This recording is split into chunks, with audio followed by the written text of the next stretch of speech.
তোমরা যখন মানুষের মধ্যে বিচার আচার করবা, ন্যায় বিচার করো।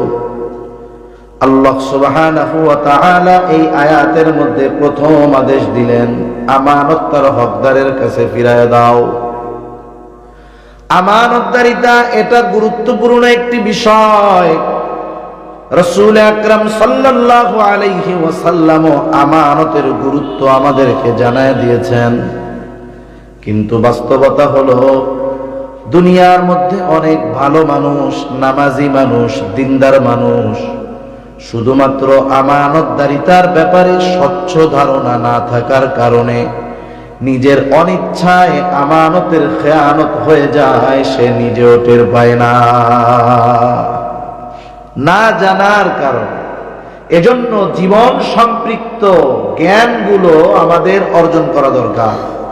শুধু শুধু নবীজি বলেন নাই, তলাবুল ইলমি ফরিদাতুন আলা কুল্লি মুসলিম, দ্বীনি ইলম শিক্ষা করা প্রত্যেক মুসলমান নরনারীর উপরে ফরজ। কতটুকু দরকার? কোন কোন মুফাসসির মুহাদ্দিস বলেন যে নিজে শরীয়তের উপরে চলতে যতটুকু দরকার ততটুকু শিখতে হবে। আবার কোন কোন মুফাসসির মুহাদ্দিস বলেন না, আর একটু বেশি দরকার। কেন? কারণ আল্লাহ রাব্বুল আলামিন বলেন, ইয়া আইয়ুহাল্লাযীনা আমানু কু আনফুসাকুম ওয়া আহলিকুম নারা। আল্লাহ তাআলা বলেন, হে ঈমানদারেরা, নিজে জাহান্নামের আগুন থেকে বাঁচাও, তোমার অধীনস্থদেরকে জাহান্নামের আগুন থেকে বাঁচাও। নিজে জাহান্নামের আগুন থেকে বাঁচার জন্য ইলমের দরকার, জ্ঞানের দরকার। অধীনস্থদেরকে জাহান্নামের আগুন থেকে কেমনে বাঁচাবো, এর জন্য ইলম, জ্ঞানের দরকার আছে না নাই? তার মানে কমপক্ষে এতটুকু ইলম অর্জন করতে হবে, যেই ইলমের দ্বারা, যেই জ্ঞানের দ্বারা নিজে জাহান্নামের আগুন থেকে বাঁচা যায়, অধীনস্থদেরকেও জাহান্নামের আগুন থেকে বাঁচানো যায়। সেজন্য ইসলামের অনেক বিষয় আমাদের জ্ঞান দরকার, জানার দরকার। যেই কথা বলতেছিলাম যে আমানতদারিতার ব্যাপারে আমাদের অনেকের স্বচ্ছ ধারণা না থাকার কারণে নিজের অজান্তেই আমাদের মাধ্যমে খেয়ানত হয়ে যায়। অথচ আমানতদারিতা কত গুরুত্বপূর্ণ একটি বিষয়। আমানতদারিতা এটা হলো মুমিনের ভূষণ। প্রত্যেকটা মুমিন আমানতদার হবে, এটা স্বাভাবিক বিষয়। আর আমাদের সকলের এই বিষয়টা জানা যে আমানতের খেয়ানত করা এটা হলো প্রকৃত মুনাফিকের আলামত। আমানতদার হওয়া তথা আমানতের হেফাজত করা এটা মুমিনের ভূষণ, আর আমানতের খেয়ানত করা এটা মুনাফিকের অন্যতম আলামত। রাসূল আকরাম সাল্লাল্লাহু আলাইহি ওয়াসাল্লাম আমাদেরকে সুস্পষ্টভাবে মুনাফিকের আলামতগুলো নবীজি আমাদেরকে জানায় দিয়েছেন। নবীজি এক হাদিসের মধ্যে জানায় দেন, মুনাফিকের আলামত হলো তিনটা। এক নাম্বার, ইদা হাদ্দাসা কাযাবা, মুনাফিক যখন কথা বলে মিথ্যা কথা বলে। দুই নাম্বার, ইদা ওয়াদা আখলাফা, মুনাফিক যখন ওয়াদা করে ওয়াদা খেলাফ করে। তিন নাম্বার, ইদা তুমিনা খানা, মুনাফিকের কাছে আমানত রাখলে আমানতের খেয়ানত করে। আর এক হাদিসে আরেকটা বাড়ায়া আসছে, ওয়া ইদা তাখাসামা ফাজারা, মুনাফিকের সাথে যখন কারো তর্ক বিতর্ক হয়, ঝগড়া বিবাদ হয়, মুনাফিক অশ্লীল মন্দ বকাঝকা করে। এগুলো মুনাফিকের আলামত। কথায় কথা আসলো তাই বলি। আমাদের সমাজে অনেক সময় মানুষ ক্যান্সারে আক্রান্ত হয় না? ছোট্ট একটা ঘা হয়েছে হাতের মধ্যে, বেশ কিছুদিন সারে না। ডাক্তারের কাছে দেখাইতে গেছে, রিপোর্ট করার পরে রিপোর্ট জানতে পারলো যে এই ঘা আর সাধারণ ঘা নাই, ক্যান্সার হয়ে গেছে। এখন ডাক্তার তারে বলতেছে, আপনি যদি জীবন বাঁচাইতে চান আঙ্গুল কাটতে হবে। কেউ আছেন যে না হুজুর আমি এ দলে নাই, জীবন যায় যাক, তবু আঙ্গুল কাটবো না? কেউ আছে? বলবে ডাক্তার আঙ্গুল কেটে ফেলেন, ক্যান্সারের জীবাণু যদি না থাকে যেন না থাকে, আঙ্গুল কেটে ফেলেন, কোনো অসুবিধা নাই। ডাক্তার যদি বলে জীবন বাঁচাতে হলে হাত কেটে ফেলতে হবে, হাত কাটতেও দ্বিধাবোধ করব না। ওই লোকটা যদি ক্যান্সারে আক্রান্ত হয়ে মারাও যায়, যদি দিনদার হয়, ইমানদার হয়, একটা সময় সে তো জান্নাতে যাবে। কিন্তু মুনাফিকের আলামত গুলো যদি কারো মধ্যে বিস্তার লাভ করে, এই আলামত গুলো এমন ভাইরাস, এগুলো ঈমান ধ্বংস করে দেয়। আর যার ঈমান ধ্বংস হয়ে যাবে তার ঠিকানা হয়ে যাবে জাহান্নাম। সেজন্য মুনাফিকের আলামত গুলো ঈমান বিধ্বংসী বিষয়, এগুলো আমাদের মধ্যে থাকলে আমরা বাইর করে ফেলবো। আল্লাহ তৌফিক দান করুন। তাহলে রাসূল আকরাম সাল্লাল্লাহু আলাইহি ওয়াসাল্লাম জানায় দিলেন আমানতের গুরুত্ব কত। আমানতদার হওয়া এটা শুধু আমল সম্পৃক্ত বিষয় নয়, বরং রাসূলুল্লাহ সাল্লাল্লাহু আলাইহি ওয়াসাল্লাম বলেন আমানতদারিতার সম্পর্ক হলো ঈমানের সাথে। এই জন্য নবীজি সাল্লাল্লাহু আলাইহি ওয়াসাল্লাম বলেন লা ঈমানা লিমান লা আমানাতা লা। নবীজি বলেন যার মধ্যে আমানতদারিতা নাই তার ঈমান নাই। তাহলে মোটামুটি এতটুকুর মধ্যে বোঝা যাচ্ছে যে আমানতদারিতা গুরুত্বপূর্ণ একটি বিষয়, ঠিক কিনা বলেন? আমরা প্রত্যেকেই আমানতদার হওয়া অতীব জরুরি। কিন্তু আমানত কোন কোন জায়গায় রক্ষা করতে হবে, কোন কোন জায়গায় আমাদের আমানতদারিতা হবে, এ বিষয়ে আমাদের অনেকের জ্ঞান কম আছে, জানা কম আছে। আমরা অনেক সময় মনে করি আমানতদারিতার সম্পর্ক মনে হয় শুধু লেনদেন আদান প্রদানের সাথে। আমার কাছে কেউ সম্পদ আমানত রাখলো, আমি যথা সময়ে তার সম্পদ ফিরায় দিলাম, আমি মনে করি আমি বড় আমানতদার। কিন্তু আমানতদারিতার সম্পর্ক শুধু লেনদেনের সাথে নয়, বরং আমানতদারিতা ব্যাপক এক জিনিস। আমার জেহেনে যেই কয়েকটা আসে আপনাদের খেদমতে বলার চেষ্টা করব। এক নম্বরে আমানত হয় লেনদেনের মধ্যে। কেউ যদি আমার আপনার কাছে কোনো সম্পদ রাখে, আমার আপনার কাছে যদি কারো সম্পদ থাকে, যার সম্পদ আছে যিনি রেখেছেন তার যদি মনে নাও থাকে, আল্লাহ তাআলার আদেশ যে আমাকে নিজ দায়িত্বে ওই সম্পদ তার মূল মালিকের কাছে ফিরাইয়া দেওয়া লাগবে। তার মনে নাই, আমার মনে আছে, আমার উপরে আল্লাহ তাআলার আদেশ যে তুমি আমানত তার প্রকৃত হকদার, প্রকৃত মালিকের কাছে ফিরাইয়া দাও। দুনিয়ায় কত ধরনের দুষ্টু মানুষ আছে, আপনারা তো উলামা ইকরামের সংস্পর্শে থাকা মানুষ, সেজন্য তাদের কিছু গুণাবলী আপনাদের মধ্যে এমনি আল্লাহর রহমতে চলে যায়। কত জায়গায় আছে দোকান থেকে বাকি নিয়েছে, দোকানদার থেকে বাকি নেওয়ার পর বলছে লেখা রাখো, দোকানদারের লিখতে মনে নাই। আমি তো একজন বাকি নিছি, আর দোকানদারের কাছ থেকে তো 100 জন বাকি নেয়, লিখতে তার মনে নাই। পরে দোকানদার রেগিয়া বলতেছে যে তোমার সাথে আমার কোনো লেনদেন আছে নাকি? খাতা উল্টাইয়া দেখে না, তার নামে কোনো বাকি লেখা নাই। এবার দোকানদার কি বলবে? না ভাই, আপনার নামে তো কোনো বাকি টাকি নাই। এখন আমার দায়িত্ব কি? বলা যে ভাই এত টাকা বাকি নিয়েছিলাম, দেওয়া হয় নাই, এই যে সেটা নেন। কিন্তু অনেক দুষ্টু মানুষ কি করবে? সে চিন্তা করবে যেহেতু তারে জিজ্ঞাসা করলাম, তার মনে নাই, বলতে পারে না, তাইলে আমার জন্য মনে হয় দেওয়া লাগবে না। অথচ দায়িত্ব আমার, নিজ দায়িত্ব। এই জন্য আমার কাছে যদি কেউ পাওনা থাকে, আমার কাছে যদি কেউ পায়, সেটা নিজ দায়িত্বে আমাকে ফিরিয়ে দিতে হবে। আল্লাহ তাআলার আদেশ। এই জন্য লেনদেন সংক্রান্ত আমানত যদি আমার আপনার কারো কাছে থাকে, আল্লাহ তাআলার আদেশ তুমি এই আমানত তার প্রকৃত মালিকের কাছে ফিরিয়ে দাও।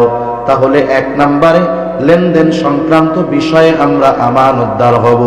2 নম্বর, আমানত শুধু লেনদেনের মধ্যে সীমাবদ্ধ নয়, বরং আমানতদারিতা কথাও কিন্তু আমানত হয়।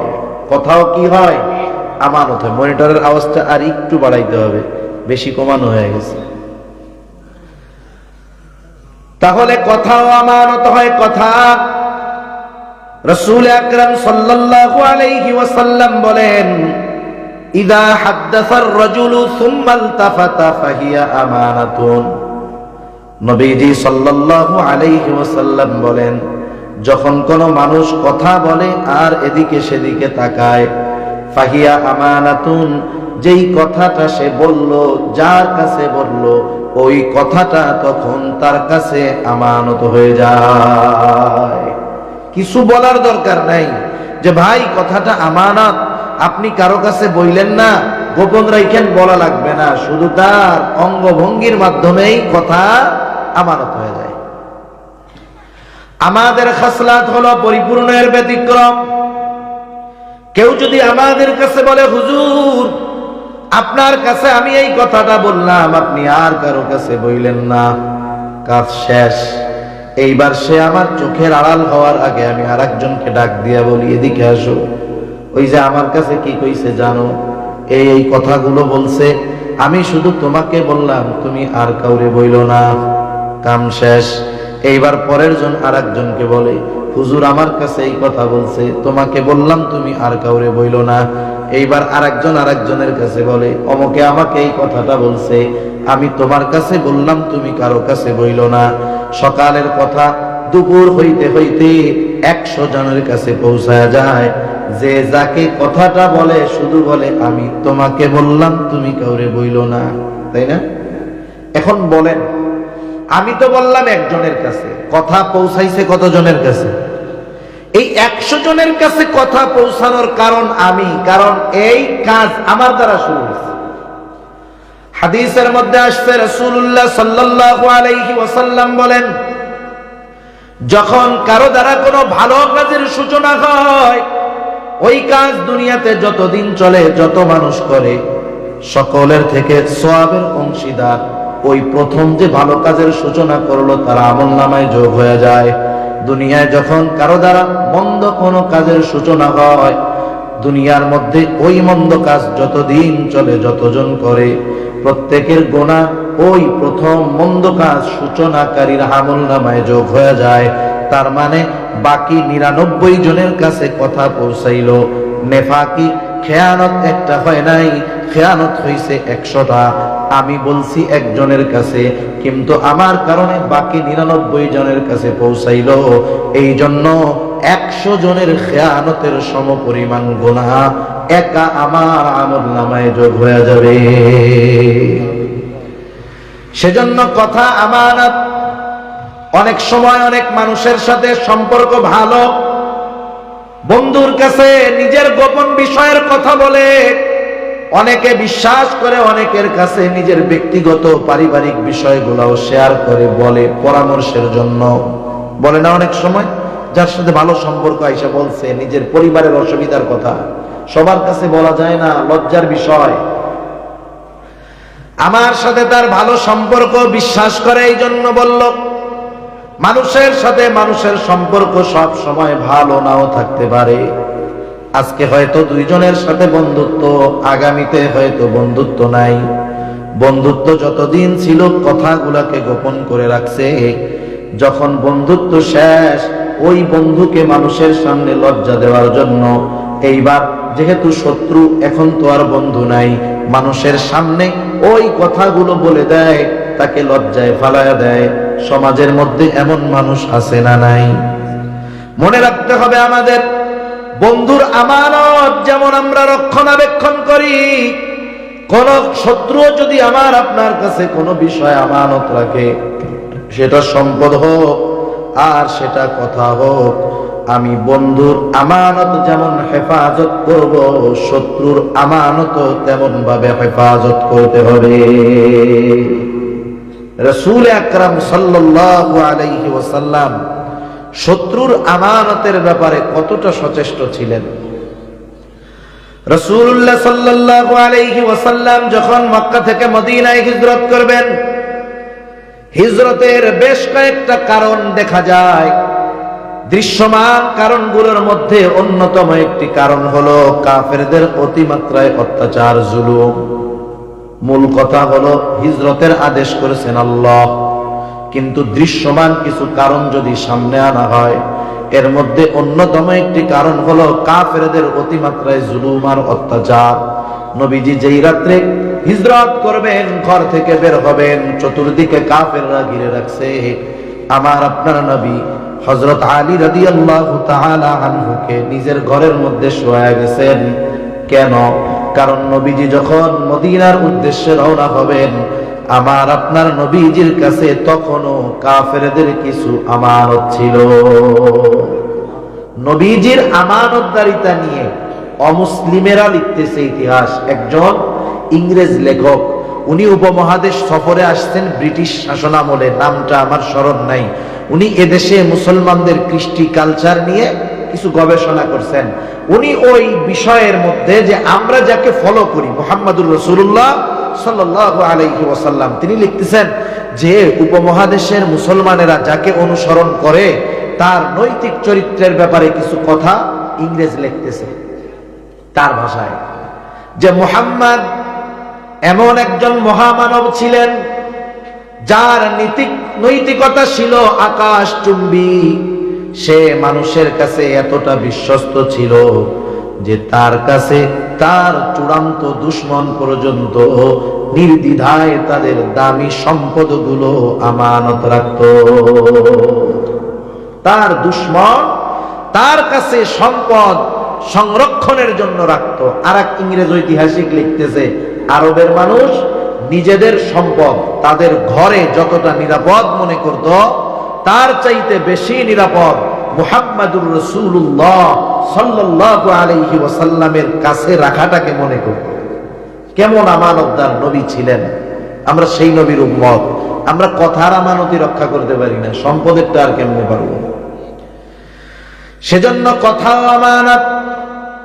কেউ যদি কোনো মুসলমান ভাইকে অপমান করার জন্য তার ব্যক্তিগত কথাগুলো মানুষকে বলে দেয়, রাসূল আকরাম সাল্লাল্লাহু আলাইহি ওয়াসাল্লাম বলেন, যে অপর মুসলমানকে অপমান করার জন্য এই রকম কথাগুলো মানুষের কাছে বলে বেড়াবে, নবীজি বলেন ওই লোকটা যদি ঘরের মধ্যেও বসে থাকে, ওই অবস্থাতেও আল্লাহ রাব্বুল আলামিন তাকে অপমান করে ছাড়বে।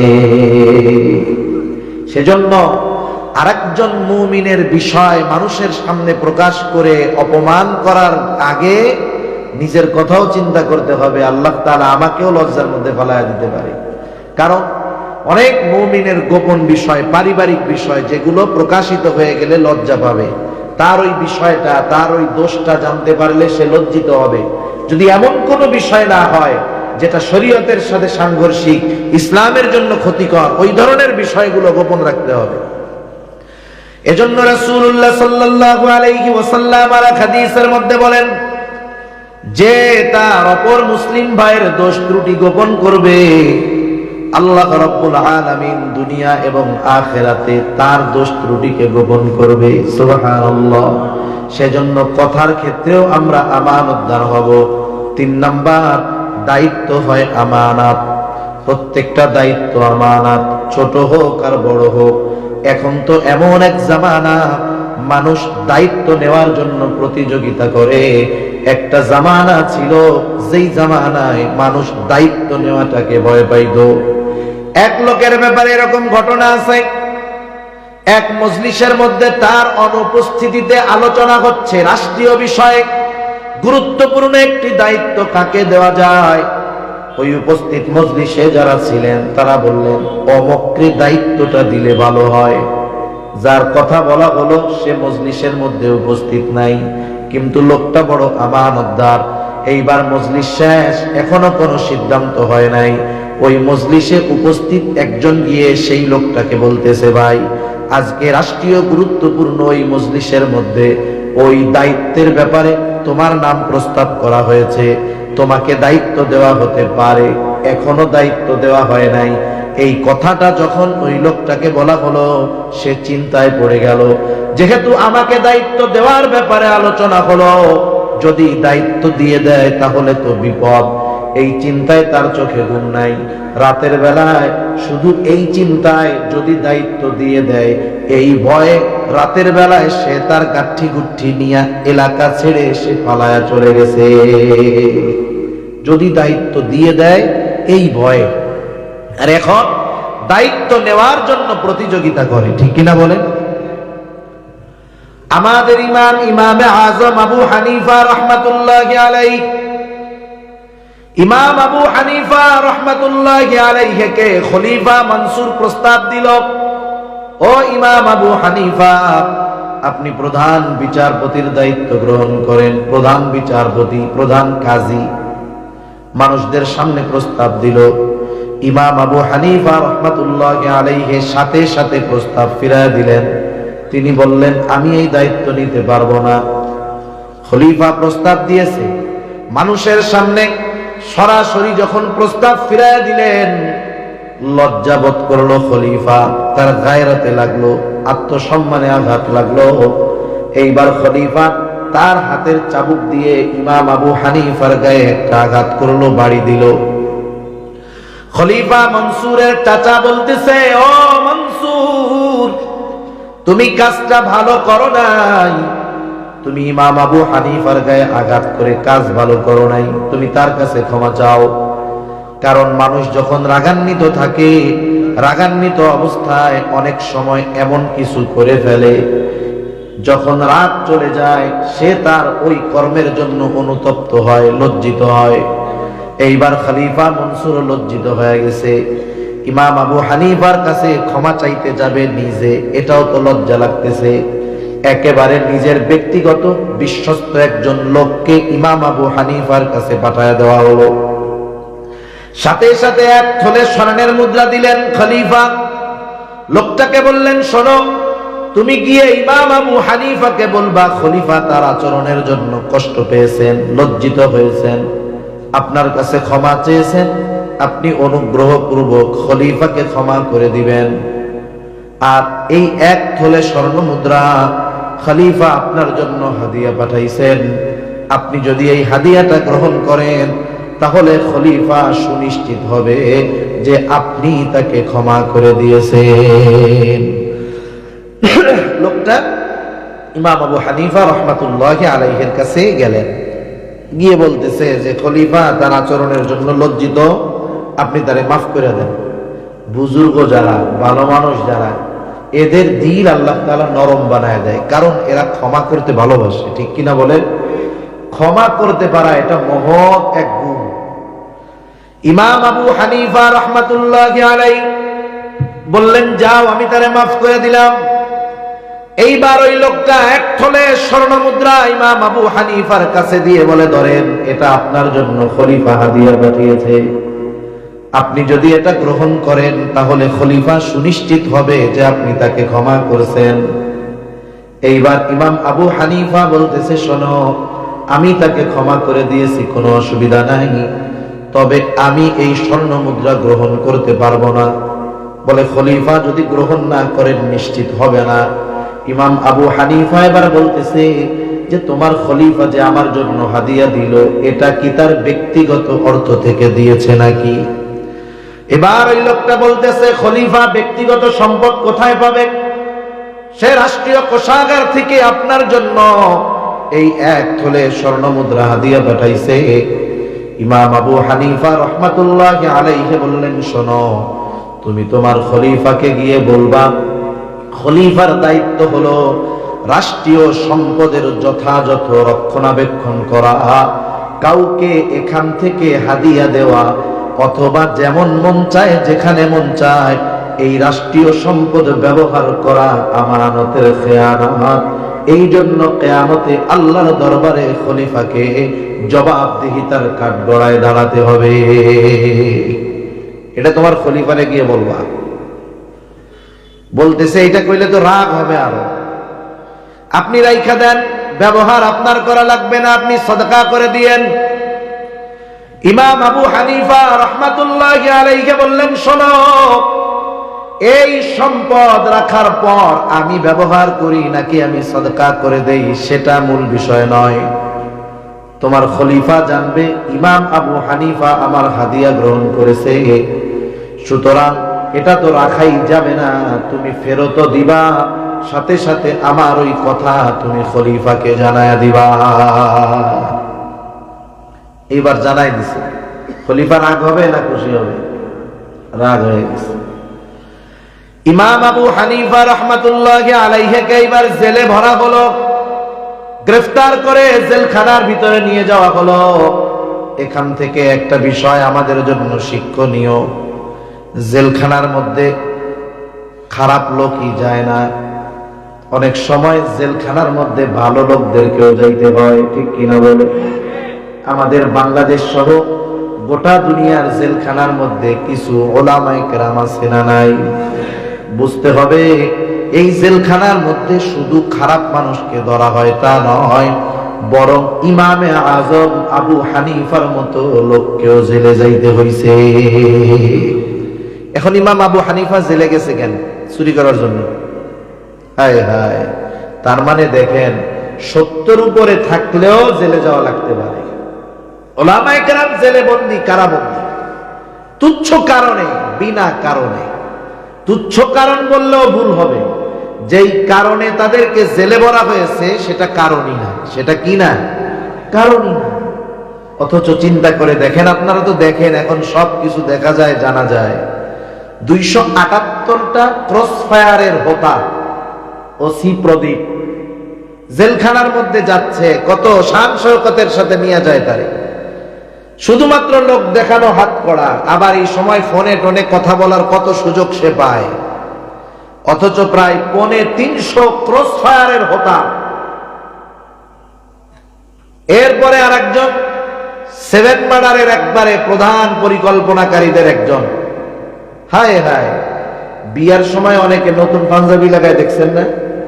জেলখানায় আদালতে হাজিরা দিতে আসছে একেবারে নতুন জামাইয়ের মতো পাঞ্জাবি গায়ে দিয়া, শুধুমাত্র ফর্মালিটি রক্ষার জন্য 2 হাতের মধ্যে একটু কড়া লাগায় রাখছে।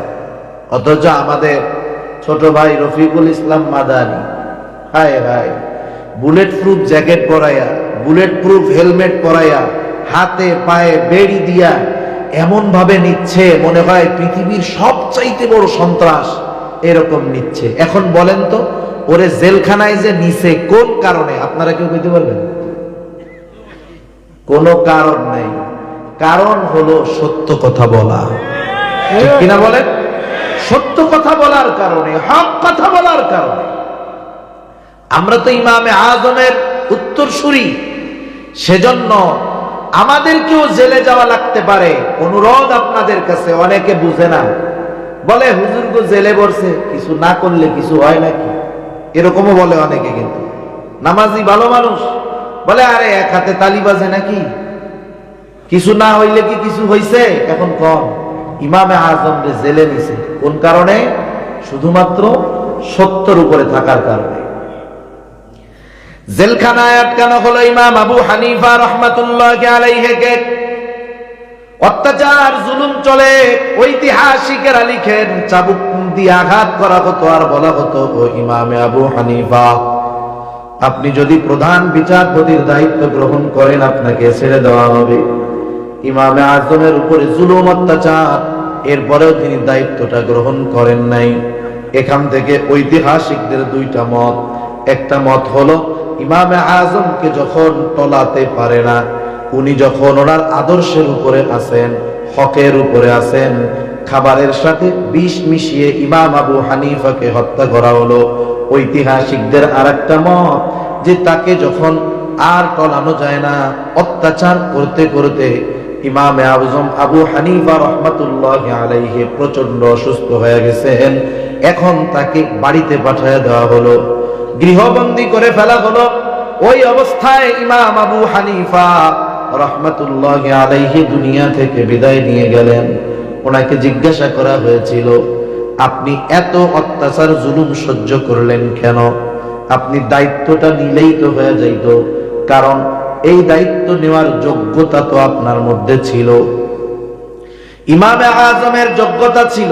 এখন তো অযোগ্য মানুষ ঘুষ দিয়ে, টাকা পয়সা দিয়ে যোগ্য লোকের চেয়ারে গিয়ে বসে, ঠিক কিনা বলে? ঘুষ দিয়ে অপরাধ করে অন্যায় পথে যদি যোগ্য লোকের চেয়ারে বসে, ওই চেয়ার থেকে, ওই দায়িত্ব থেকে কোনো সময় ন্যায় বিচার পাওয়ার আশা করা যায় না। এটা আশা করা ভুল। গোবরে পদ্ম ফুল ফোটার মতো। ইমাম আবু হানিফা কতটা যোগ্য ছিলেন? ঐতিহাসিকেরা লিখে, ওই সময় যদি গোটা দুনিয়ার মধ্যে একজন মানুষ প্রধান বিচারপতির দায়িত্ব নেওয়ার যোগ্য থাকতো, ওই একজন হইতেন ইমাম আবু হানিফা। এরপরেও কেন তিনি দায়িত্ব নিলেন না? এত জুলুম অত্যাচার সহ্য করলেন কেন? উনি বললেন, শোনো, যে কোনো বিষয়ের দায়িত্ব না নিলে ওই বিষয়ের ব্যাপারে তার কোনো জবাবদিহিতা নাই। কিন্তু আমি যদি বিচারপতির দায়িত্ব গ্রহণ করতাম আর আমি যদি ন্যায় বিচার না করতে পারতাম, কিয়ামতের দিন আল্লাহ তাআলার আদালতে আমাকে খেয়ানতকারী হিসাবে উপস্থিত হওয়া লাগতো। শুধুমাত্র এই ভয়ে যে দায়িত্ব নেওয়ার পরে যদি পালন না করতে পারি জবাবদিহিতা, আর দায়িত্ব নেই নাই ওই ব্যাপারে আমার জবাবদিহিতা নাই, শুধুমাত্র এই ভয়ে আমি দায়িত্ব গ্রহণ করি নাই। চিন্তা করে দেখেন কত জুলুম অত্যাচার সহ্য করার পরেও শুধুমাত্র দায়িত্বের খেয়ানত হয়ে যায় কিনা এই ভয়ে দায়িত্ব নেয় নাই। আর এখন তো প্রতিযোগিতা দিয়ে দায়িত্ব নেয়, ঠিক কিনা বলেন? সেজন্য ছোট বড় প্রত্যেকটা দায়িত্ব আমানত। রাসূল আকরাম সাল্লাল্লাহু আলাইহি ওয়াসাল্লাম বলেন, আবু দাউদের হাদিস, নবীজি বলেন, আমাদের কাউকে যখন কোনো সরকারি দায়িত্ব দেওয়া হয়, কেউ যদি ওই দায়িত্বের সুচ পরিমাণ খেয়ানত করে, সুচ পরিমাণ, কিয়ামতের দিন ওই লোকটা খেয়ানতের বোঝা নিয়ে আল্লাহর সামনে হাজির হবে। সেজন্য আমরা প্রত্যেকেই তো দায়িত্বশীল, প্রত্যেকের উপরে কোনো না কোনো দায়িত্ব আছে। আমরা আমাদের দায়িত্বগুলোকে যথাযথভাবে পালন করব, কারণ এই দায়িত্বটাও আমাদের কাছে আমানত। আর মনে রাখতে হবে, দায়িত্ব যত বড় খেয়ানত তত বড়। একটা উদাহরণ দিলে বুঝতে সহজ হবে। মনে করেন যখন সরকার থেকে মানুষের জন্য কিছু বরাদ্দ হয়, সর্বশেষ ওয়ার্ডে এসে এটা বন্টন হয়, ওয়ার্ডে মেম্বার সাহেবের নিয়ন্ত্রণে। মনে করেন কথার কথা বোঝানোর জন্য, একটা ওয়ার্ডে 100 জন মানুষ আছে গরিব, যাদের জন্য রাষ্ট্রের পক্ষ থেকে কিছু ভিজিএফ এর চাউল বা গম আসে। 100 জন, ওই 100 জনের গম সর্বশেষ আসে মেম্বার সাহেবের হাতে। এখন এই 100 জনের গম এক জায়গায় আছে, এখনো বন্টন হয় নাই। বন্টন হওয়ার আগে একটা গমের মধ্যে কত জনের হক আছে বলেন তো? 100 জনের হক আছে, 100 জনের হক। এখন মেম্বার সাহেব যদি একটা গম সরাইয়া খায় ফেলল, কত জনের হক নষ্ট হইল? এই গমগুলো আগে মেম্বারের আগে ছিল কার কাছে? চেয়ারম্যানের কাছে। মনে করেন চেয়ারম্যান সাহেবের কাছে যখন গম আসছে 1000 জনের জন্য আসছে, কথার কথা 1000 মানুষ গমগুলো পাবে, ওইখান থেকে উনি একটা গম সরায় ফেলল, কত জনের খেয়ানত নষ্ট হইল? 1000 জনের। গম কয়টা? একটাই আছে, শুধু দায়িত্বের পরিবর্তন। এবার হিসাব করেন, যখন রাষ্ট্রীয় কোষাগারে কোনো সম্পদ থাকে, রাষ্ট্রীয় ভান্ডারে যখন কোনো সম্পদ থাকে, জেনারেল ফান্ডে, জেনারেল ফান্ডের সম্পদের হক সবার। কেন? কারণ সরকারের থেকে রাস্তার যেই বরাদ্দ আসবে, রাস্তায় তো সবাই চলবে, সবার জন্য হবে।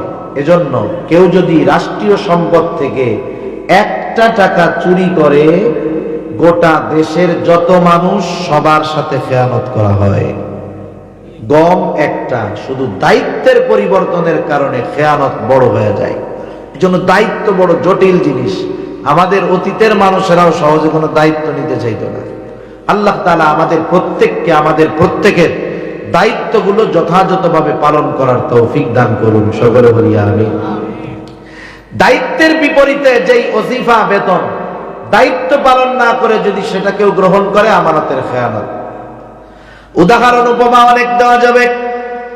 আলহামদুলিল্লাহ আমাদের মাদ্রাসাগুলো এখনো ব্যতিক্রম। আমাদের মাদ্রাসার ওস্তাদেরা একেবারে নিঃস্বার্থভাবে ছাত্রদের হক আদায় করার যথাযথ চেষ্টা করে। একজন ওস্তাদ যখন ক্লাসের মধ্যে ছাত্রদেরকে পড়ান, শুধু ক্লাসে পড়ায়াই তিনি তার দায়িত্ব শেষ করে দেন এমন নয়, বরং যখন ছাত্ররা নিজেদের রুমে বসে বসে পড়ে, ওস্তাদ ঘুরে ঘুরে কোন ছাত্র কোনটা পারে না, কোনটা বোঝে না, নিজ দায়িত্বে শিখায়া দেয়, পড়ায়া দেয়, ঠিক কিনা কম? কিন্তু দেখেন আমাদের দেশের স্কুলগুলোর মধ্যে পরিস্থিতি কি? আমরাও স্কুলে পড়েছি, আল্লাহ তাআলা পড়িয়েছেন, আমরা অনেক ভালো ভালো শিক্ষকের কাছে পড়েছি, আমানতদার শিক্ষক, কিন্তু এখনকার জামানা ব্যতিক্রম। আমরা যখন স্কুলের মধ্যে কোনো ক্লাসে পড়তাম, অঙ্ক হোক ইংরেজি হোক, একজন শিক্ষকের ক্লাসের টাইম ছিল 40 মিনিট। স্যার অঙ্ক করাইলেন, সকলে বুঝতে পারে নাই, 2-3 জন অঙ্ক বুঝতে পারে নাই, স্যারের টাইম শেষ। স্যার বলতেন, শোনো, যেহেতু তোমরা 2 জন অঙ্ক বুঝতে পারো নাই, সবাই ছুটির পরে চলে যাবে, তোমরা 2 জন বসবা, এরপরে অঙ্কগুলো বুঝে এরপরে বাড়িতে যাইবা। আমার সাথেও এরকম 2-1 বার হয়েছে। স্যার ছুটির পরে সবাই চলে গেছে, আমরা বসে থাকছি। স্যার আধা ঘন্টা সময় ব্যয় করে পড়া বুঝাইছেন, এরপরে আমাদেরকে বাড়ি যাওয়ার জন্য ছুটি দিয়েছেন, 1 টাকাও নেন নাই। আর এখনকার জামানার সিস্টেমটা কি একটু বলি শোনেন। স্যার ক্লাসের মধ্যে ঢুকলেন, ব্ল্যাকবোর্ডের মধ্যে একটা অঙ্ক করলেন, অঙ্ক করার পর 20 জন ছাত্র জিজ্ঞাসা করতেছে, এই অঙ্ক বুঝতো নাকি? মেধা সবার সমান নয়, কেউ একবারে একটা জিনিস বোঝে, ওই জিনিস আরেকজনকে বোঝানোর জন্য 10 বার বলা লাগে। কিন্তু ছাত্রকে 10 বার বলা লাগলেও ওই 10 বার বলে বোঝানোর দায়িত্ব হলো শিক্ষকের। বুঝতে পারছে 10 জন, আর বুঝতে পারে নাই 10 জন। 10 জন বলে, জি স্যার বুঝেছি অঙ্ক, আর 10 জন বলে, না স্যার বুঝতে পারি নাই। এইবার স্যারের দায়িত্ব কি? বাকি 10 জনকে বোঝাবে নাকি সামনে আগাবে? বুঝাইতে হবে না? স্যার কি কয় জানেন? বুঝবা কেমনে? আমি ওই যে কোচিং করাই, সে জায়গা তো যাও না, প্রাইভেটে তো যাও না, বুঝবা কেমনে? ঠিক আছে, আগামীকাল থেকে ওই যে 3টার সময় যে প্রাইভেটটা করাই যাইও, বুঝাই দিব না। এবার সামনে চলে গেল। এ স্যার মাস শেষে বেতন নিবে তো নাকি? আমানতের খেয়ানতকারী, দায়িত্বের খেয়ানতকারী। আলহামদুলিল্লাহ আমাদের মাদ্রাসার ওস্তাদেরা এ ব্যাপারে সচেষ্ট, সতর্ক। সেজন্য দায়িত্ব আমানত, সময়টা আমানত, সময় আমানত। দায়িত্বের জ্ঞানের সাথে সাথেই সময়ের আমানতের ব্যাপারে আমাদের খেয়াল রাখতে হবে। আমাদের অতীতের মানুষেরা সময়ের ব্যাপারে কতটা সচেষ্ট, সতর্ক ছিলেন। আমরা তো অনেক সময় সময় জ্ঞান বুঝি না। আমি যদি কারো সাথে কোনো বিষয়ে চুক্তি হয়, আপনি চুক্তি করলেন চাকরির, যে সকাল 7টা থেকে 12টা পর্যন্ত আপনি অফিস করবেন, এই যে 5 ঘন্টা সময় শরঈ ওজর ব্যতীত, এই 5 ঘন্টা সময় আপনার কাছে আমানত। শরঈ ওজর ব্যতীত এখান থেকে 1টা মিনিট সময় নিজের কাজে ব্যয় করার অনুমতি নাই। এক বুজুর্গের গল্প শোনাই আপনাদের, নাম হলো মাজহার নানুতুবি রহমাতুল্লাহি আলাইহি। এক মাদ্রাসার মধ্যে তিনি পড়াইতেন। মাজহার নানুতুবি রহমাতুল্লাহি আলাইহি মাস শেষে সময় হিসাব করে তিনি বেতন নিতেন, ওজিফা নিতেন। কোনদিন কোন ক্লাসের মধ্যে তিনি কারো সাথে কথা বলতেন না, শুধুমাত্র ছাত্রদের সাথেই তার ইলমি আলোচনা হতো, ক্লাসের মধ্যে পড়াইতেন। একদিন একটা লোক তার কাছে আসতে, গুরুত্বপূর্ণ বিষয়ে কথা না বললেই নয়, কথা না বললেই নয়, বলতেই হবে। উনি ক্লাস বন্ধ করলেন, লোকটার সাথে কথা বললেন, লোকটা চলে গেল। চলে যাওয়ার পর উনি ওনার খাতার মধ্যে লিখে রাখছেন, অমুক দিন, অমুক তারিখ, অমুক ক্লাস, এই কয় মিনিট সময় আমি আমার নিজের কাজে ব্যয় করছি। মাসের শেষে যখন ওনাকে ওজিফা দেওয়া হলো, উনি সময়ের হিসাব করে 10 মিনিট নিজের কাজে ব্যয় করছিলেন, 10 মিনিটের টাকা মাদ্রাসায় ফিরাইয়া দিলেন। জিজ্ঞাসা করা হলো, হযরত কি ব্যাপার, এই টাকাটা কি বেশি গেছে নাকি? তিনি বললেন, না না, অমুক দিন অমুক ক্লাসে 10 মিনিট সময় আমি আমার নিজের কাজে ব্যয় করেছিলাম, এই 10 মিনিটের বিপরীতে যেই ওজিফা, সেটা আমার জন্য গ্রহণ করা বৈধ হবে না, এই জন্য এই 10 মিনিটের ওজিফা আমি ফিরাইয়া দিলাম। সময়ের আমানতদারিতার ব্যাপারে তাদের কতটা সচেষ্ট ছিল, কতটা সতর্কতা ছিল তাদের। আমাদের দেশে মাঝে মধ্যে আপনারা শুনবেন যে অমুক গার্মেন্টসে নামাজ পড়তে দেয় না, নামাজ বন্ধ করে দিছে, দেয় কি দেয় না? শুনেন না এরকম? আচ্ছা, কিছু কিছু বিষয় আছে যার মধ্যে ন্যূনতম ঈমান আছে, কেউ যদি নামাজ পড়তে চায় বাধা দেওয়ার কথা না। মাঝে মধ্যে রাস্তাঘাটে চলাচলের সময়, সব সময় তো গাড়িতে চলাফেরা হয় না, বাসেও যখন চড়ছি আগে পরে চড়া হয়, অনেক সময় অনেক গাড়ি আছে নামাজের বিরতি দিতে বললে তাদের ব্যবসা ভালো মনে হয় না। আসলের কারণটা, কারণ হলো নামাজি না, মূল কারণ বেনামাজি। মূল কারণ কি? বেনামাজি। নামাজের জন্য দাঁড়াইলো, গাড়ি ব্রেক দিল মসজিদের পাশে অথবা বাজারের পাশে। নামাজির চিন্তা থাকে আমি জানি আমার নামাজের কারণে মানুষের কথা না শুনি, এই জন্য যথাদ্রুত সম্ভব অজু থাকলে গিয়ে নামাজ পড়েই চলে আসে, অজু না থাকলে অজুটা করে নামাজ পড়েই চলে আসে। এখন বাস দাঁড়ানোর পরে লোক নামছে 20 জন, নামাজ পড়তে গেছে 3 জন। কয়জন গেছে নামাজে? বাকি 17 জন কই? 3 জন তো তাড়াতাড়ি উঠছে, বাকি 17 জনের অধিকাংশ ওই দূরে দাঁড়াইয়া বিড়ি খাইতেছে আর পান খাইতেছে। এখন গাড়ি বিরতি দিছে কেন? নামাজের জন্য না, বিড়ি খাওয়ার জন্য তো আর দেয়নি, পান খাওয়ার জন্য তো দেয়নি, চা খাওয়ার জন্য তো দেয়নি।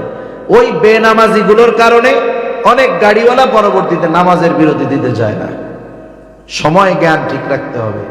গার্মেন্টস গুলোর মধ্যে এরকম হয় যে অনেক সময় জোহরের নামাজ পড়তে দেয় না, আসরের নামাজ পড়তে দেয় না। কয়েকটা গার্মেন্টস এরকম আমাদের দেশে ঘটনা ঘটছে। তা আমি আমার পরিচিত কয়েকজনকে বললাম, ভাই আপনারা এই আচরণ করেন কেন?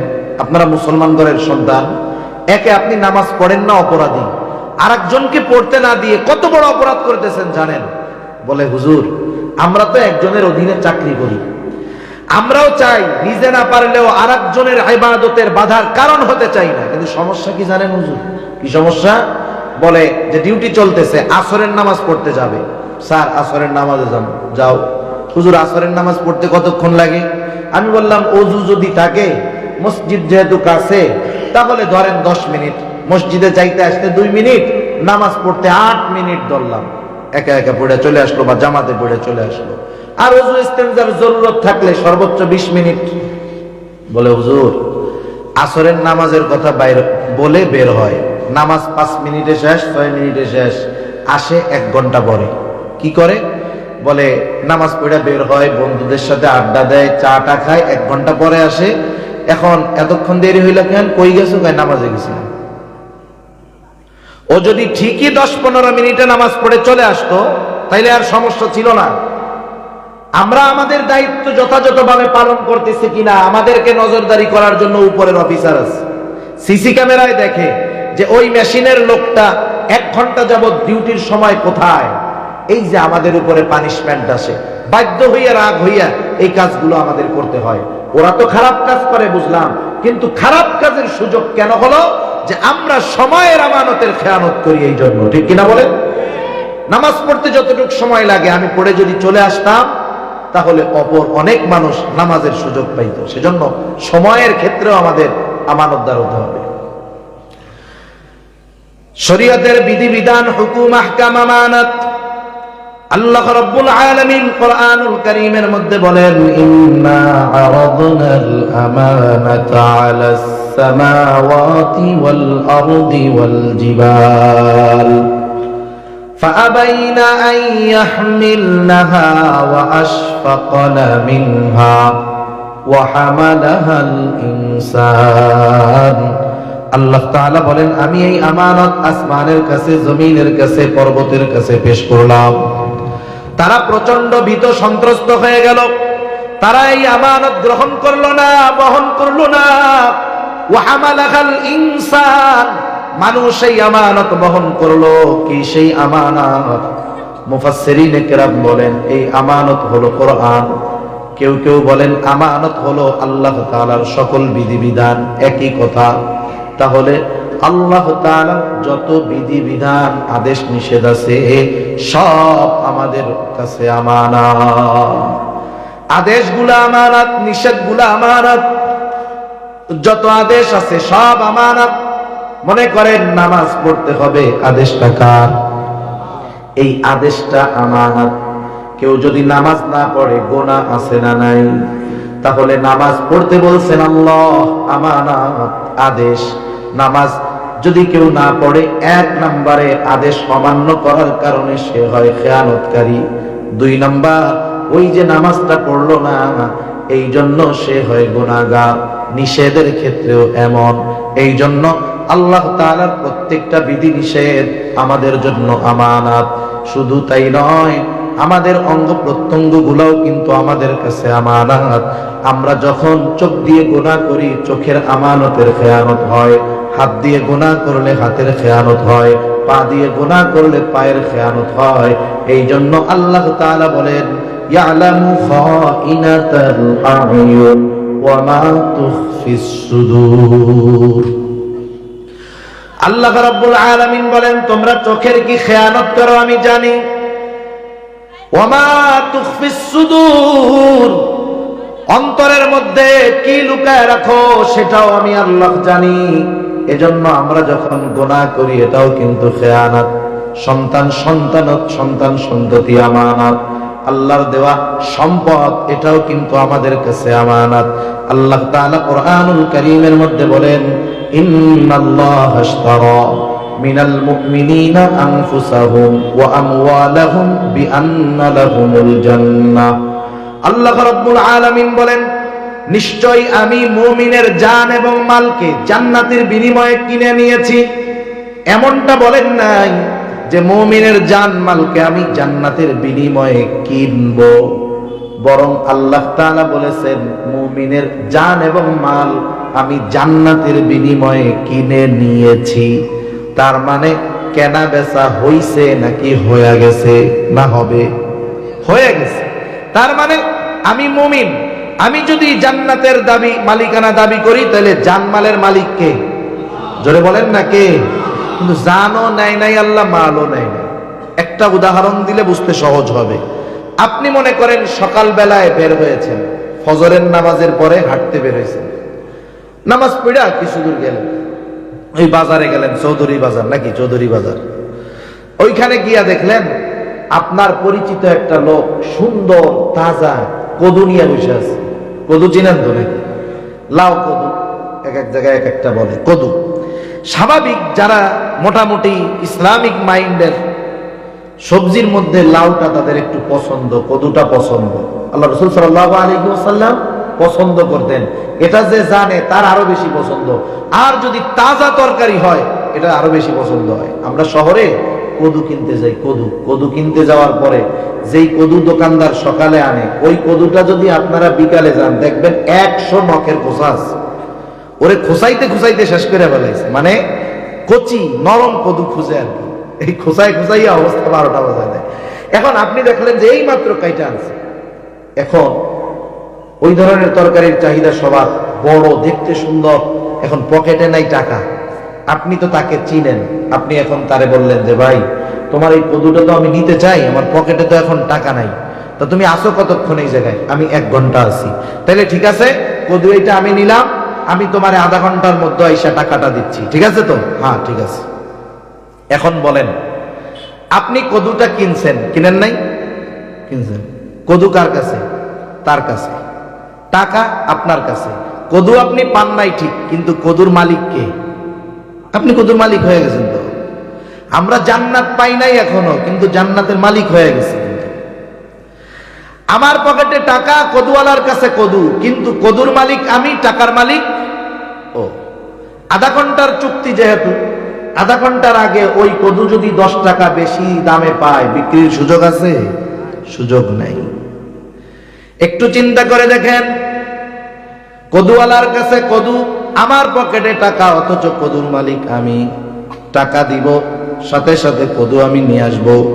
জান্নাত আল্লাহ তাআলার কাছে আছে, কিন্তু জানমাল আমার কাছে আছে। যদিও আমার কাছে জানমাল, কিন্তু জানমালের মালিক কে? জান্নাত আল্লাহর কাছে। আমি যদি জানমাল দেওয়ার ওয়াদা করি, জান্নাতের মালিক আমরা, ঠিক কিনা বলেন? এই জন্য ওই কদু তার কাছে আমানত, বিক্রি করার সুযোগ নাই। ওই অনুরূপ ভাবে জানমাল আমার আপনার কাছে আমানত। ওই যে কেউ যদি লোভ দেয় যে 10 টাকা বেশি দিব, তুমি কদুটা দিয়ে দাও, দিতে পারবে না। অনুরূপ ভাবে যেহেতু জানমাল আমার আপনার কাছে আমানত, আমিও এটা যেখানে মন চায়, যেভাবে মন চায় ব্যয় করতে পারবো না। আল্লাহ তাআলা কত বড় মেহেরবান, দয়ালু, একটু চিন্তা করেন। আমানতের বিষয়টা হলো, কেউ যদি আমার আপনার কাছে কোনো আমানত রাখে, আমানত 500 টাকা দিল, ছেঁড়া টাকার নোট, বলল, হুজুর এটা আপনার কাছে আমানত। আমি যদি চিন্তা করি এটা দিয়ে এখন বাজার কইরা নিয়ে যাই, পরে যখন টাকাটা চাই নতুন একটা কসকসা নোট দিয়া দিব, কাজ হবে না। কারণ টাকাটা জমা রাখে নাই, বরং টাকাটা রাখছে আমানত। যেই টাকাটা আমানত রাখছে হুবহু সেই টাকাটাই তাকে ফেরত দিতে হবে। তার মানে আমানতের জিনিস ব্যবহার করার অনুমতি নাই। অথচ আল্লাহ তাআলা কত বড় মেহেরবান দয়ালু, জানমাল আমার আপনার কাছে আমানত দেওয়ার পর সেই আমানতকে ব্যবহার করার সুযোগ দিয়ে দিয়েছেন। তবে নির্দিষ্ট কিছু নীতি মালার আলোকে আপনি এই জানমাল দ্বীনের জন্য ব্যয় করেন, কোনো অসুবিধা নাই। শুধু তাই না, আপনি পরিবারের জন্য ব্যয় করেন। নবীজি বলেন, মানুষ পরিবারের জন্য যেটা ব্যয় করে সেটাও সাদকা। সুবহানাল্লাহ। আপনার একটু ভালো খাইতে মন চায় খান, একটু ভালো পড়তে মন চায় পড়েন, মাদ্রাসায় দেন, মাহফিলে দেন, গরিবদেরকে সহযোগিতা করেন, প্রতিবেশীর খাবার নাই খাবার কিনে দেন, কোনো অসুবিধা নাই। অমুসলিম আপনার প্রতিবেশী, তাকেও যদি সহযোগিতা করার দরকার হয় আপনি করেন, কোনো অসুবিধা নাই। কিন্তু ওই সম্পদ দিয়ে আপনার জীবনের শক্তি ব্যয় করে এমন কোন কাজ করা যাবে না যেই কাজ করলে আল্লাহ বেজার হয়।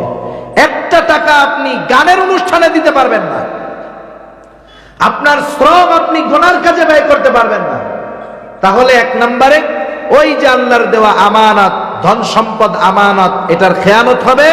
দুই নাম্বার, যেই অপরাধের পেছনে আপনি ব্যয় করলেন ওইটার গুনাহ আমলনামায় হবে। কথা বোঝা গেছে? কথা বুঝতে পারছেন?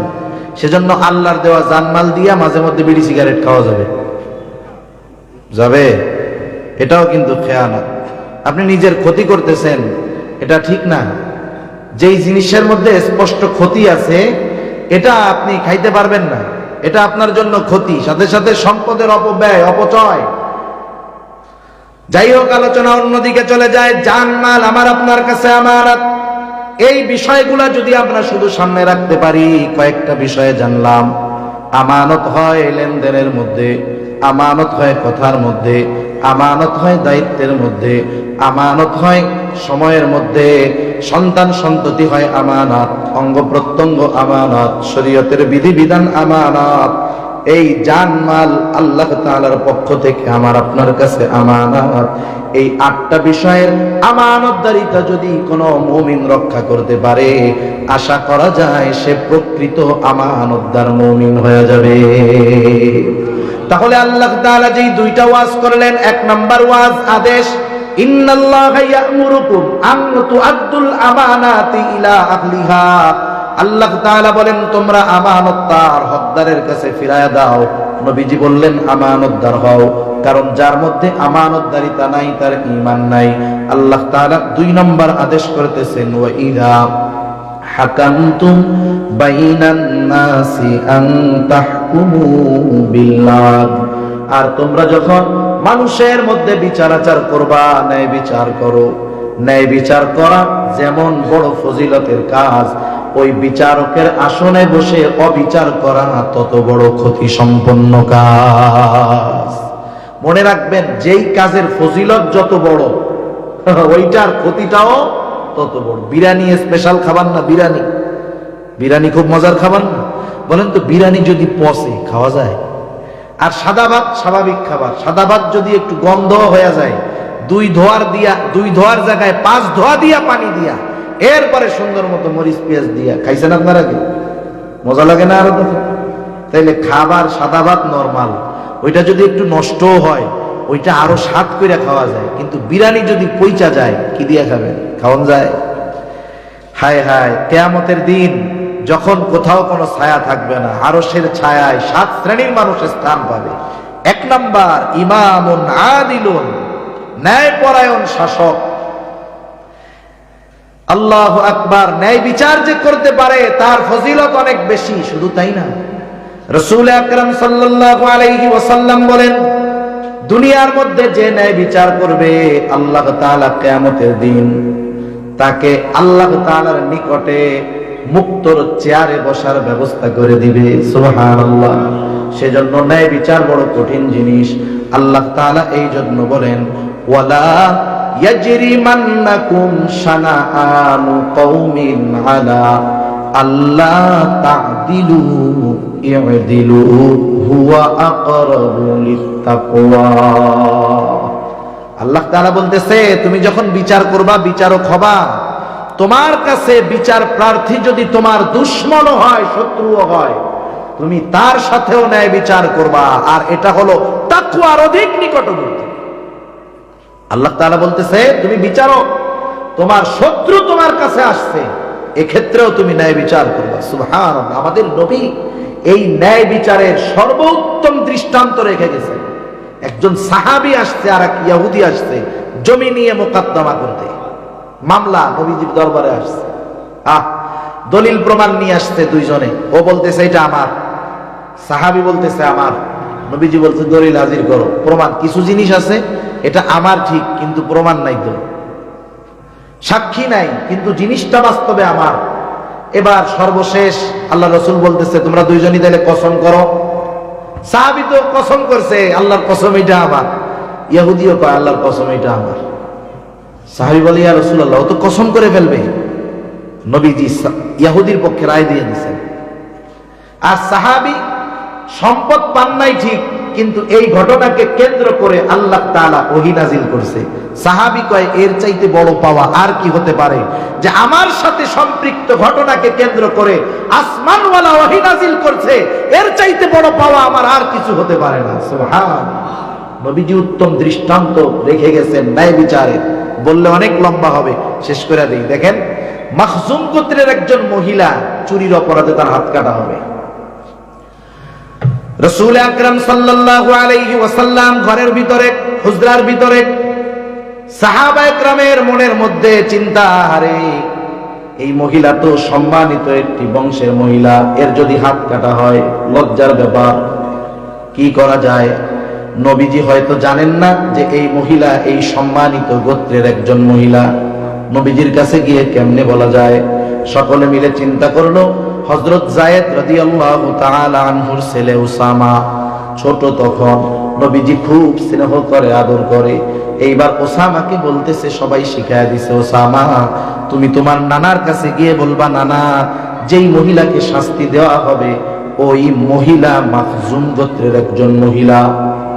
ছোট মানুষ যা শিখায়া দিছে গিয়া তাই বলছে, কারণ ছোট মানুষ নিষ্পাপ, এত কিছু বুঝে না, যা বলা হয় তাই বলে। গল্প মনে পড়লো, একজনের কাছে একজন টাকা পায়, খোঁজই পাওয়া যায় না। এখন বাসায় আসছে পাওনা টাকার জন্য। ও যখন ওই যে দরজার ছিদ্র দিয়া দেখে, হায় রে, এ তো আমার কাছে যে টাকা পায় সে আসছে, কি করা যায়? বাহির দিয়া তো তালা টালা দেওয়া নাই। এবার ছোট বাচ্চা শিখাইয়া দিচ্ছে যে দরজা খুলে বলবা যে আব্বু বাসায় নাই। ছোট বাচ্চা দরজা খুলে বলতেছে, পাওনাদার জিজ্ঞাসা করতেছে তোমার আব্বু কোথায়? বলে আব্বু বাসায় নাই। এবার পাওনাদারও চালাক, বলে আব্বু বাসায় নাই, কে বলছে? কয় আব্বু বলছে। ছোট মানুষ না, ওরা তো সহজ সরল। ওসামা রাদিয়াল্লাহু তাআলা আনহু তখন ছোট, যা বলছে যা নবীজির কাছে বলে দিছে। রাসূল আকরাম সাল্লাল্লাহু আলাইহি ওয়াসাল্লামের বুঝতে বাকি নাই। নবীজি হুজরা থেকে বের হয়ে আসলেন, আসার পরে বলতেছেন, তোমরা কি আমাকে এমন বিষয়ের জন্য সুপারিশ করছো যেই বিষয়ের শাস্তি দেওয়ার জন্য আদেশ করেছেন আল্লাহ? এবার বর্ণনাকারী বলতেছে, নবীজি দাঁড়ায় গেলেন, চেহারার মধ্যে রাগান্বিত, রাগের ছাপ। বলতেছে, শোনো, আল্লাহ তাআলা ইতিপূর্বে তোমাদের পূর্বে বহুত জাতিকে আল্লাহ তাআলা ধ্বংস করে দিয়েছেন। এর কারণ হলো তাদের মধ্যে যখন সম্মানিত কোন ব্যক্তি চুরির অপরাধে আটক হতো, চুরি করছে উচ্চ বংশীয় লোক, বড় ডিগ্রিধারী লোক, ঠিক না? মনে করেন চুরি তো কত প্রকারের আছে, লেখাপড়াও চুরি করা যায় এখন, তাই না? চুরি করছে সম্মানিত ব্যক্তি, উনি অনেক উঁচু লেভেলের অফিসার, দেশে অনেক সুনাম, উনি দেশে বৈশা 6 লাখ বেতন পায়, আমেরিকায় 14টা বাড়ি, উনি চুরি করছে। ওনারে চোর বললে গুনাহ হয়ে যায় আমাদের দেশে। হাজার হাজার কোটি টাকা চুরি করছে, পাচার করছে, হায় হায়, এদেরকে চোর বলা যায় না। অথচ শাইখুল হাদিস ইবনে শাইখুল হাদিস আল্লামা আজিজুল হক রাহমাতুল্লাহি আলাইহির ছেলে আল্লামা মামুনুল হককে ঘড়ি চুরির অপরাধে বলে গ্রেফতার করছে। শয়তানেও চিন্তা করে যে এগো মাথার উপরে আমি তো পায়খানা করি নাই, এত নির্বোধেরা হইল কেমনে? চিন্তা করে দেখেন, নবীজি বলেন যখন তাদের মধ্যে কোন শরীফ লোক চুরির অপরাধে আটক হতো, তাকে তারা ছেড়ে দিত, শাস্তি দিত না। আবার যখন কোন দুর্বল চুরির অপরাধে আটক হতো, তার উপরে হদ জারি করত, শাস্তি দিত। এবার নবীজি বলতেছেন, ও আল্লাহর শপথ, এই মহিলার জায়গায় যদি ফাতেমা বিনতে মুহাম্মদ হতো, আমি অবশ্যই তার হাতটা কেটে দিতাম। সেজন্য রাসূল আকরাম সাল্লাল্লাহু আলাইহি ওয়াসাল্লাম ন্যায় বিচারের সর্বোত্তম উপমা আমাদের জন্য রেখে গেছেন। আর একটা ছোট্ট ঘটনা বলে শেষ করি। হযরত ওমর রাদিয়াল্লাহু তাআলা নবীজির পরে ন্যায় বিচারের মূর্ত প্রতীক যাকে বলা হয়, হযরত ওমর রাদিয়াল্লাহু তাআলা আনহু বাজারে গিয়া এক ইহুদির কাছ থেকে ঘোড়া কিনছে। ঘোড়া যখন কিনছে সব ঠিক আছে, ঘোড়ায় ওইটা কিছু দূর গেছে, এখন ঘোড়া আর চলে না, পার মধ্যে ডিফেক্ট দেখা দিচ্ছে। এইবার ঘোড়া সহ নিয়ে দৌড়াই চলে আসতে আবার ওই ইহুদির কাছে, কি ব্যাপার, এই তোমার ঘোড়ায় সমস্যা, তুমি তো আমার কাছ থেকে ভালো ঘোড়া কিনছো। দেখেন খলিফাতুল মুসলিমিন বাজারে যায় ঘোড়া কিনতেছে, চিন্তা করা যায় এটা। এবার খলিফা কয় যে তুমি আমার সাথে ধোঁকাবাজি করছো, বলে না তুমি ভালো ঘোড়া কিনছো। তা দুজনের মধ্যে কথাবার্তার এক পর্যায়ে বলে চলো আমরা তৃতীয় একজনকে আমাদের ওই বিচারক হিসাবে মানবো, সে যা রায় দিবে আমরা তা মেনে নেব। তখন ঐতিহাসিক বিচারক কাজী সুরাই, তখনও উনি কুফার বিচারকের কাজীর দায়িত্ব পান নাই। ওই ইহুদি বলতেছে তাইলে ওই সুরাই আমাদের দুইজনের মধ্যে ফয়সালা দিবে।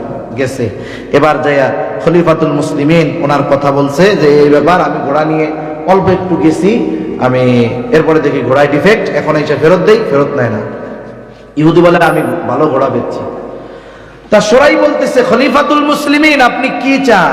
বলে আমি চাই আমার ঘোড়া ফেরত দিতে। আচ্ছা তাহলে ঠিক আছে, আপনি যখন ঘোড়া কিনছেন ওর কাছ থেকে নিলেন, কেমন ছিল? তখন তো ভালো ছিল, তাইলে আপনি ফেরত দেন, তবে ভালোটাই দিয়ে। এখন বলেন ঘোড়া ভালো বানানোর সুযোগ আছে? খলিফাতুল মুসলিমিন ওমর রাদিয়াল্লাহু তাআলা আনহু বলতেছে, হ্যাঁ এটাই তো ন্যায় বিচার। কি বলতেছে?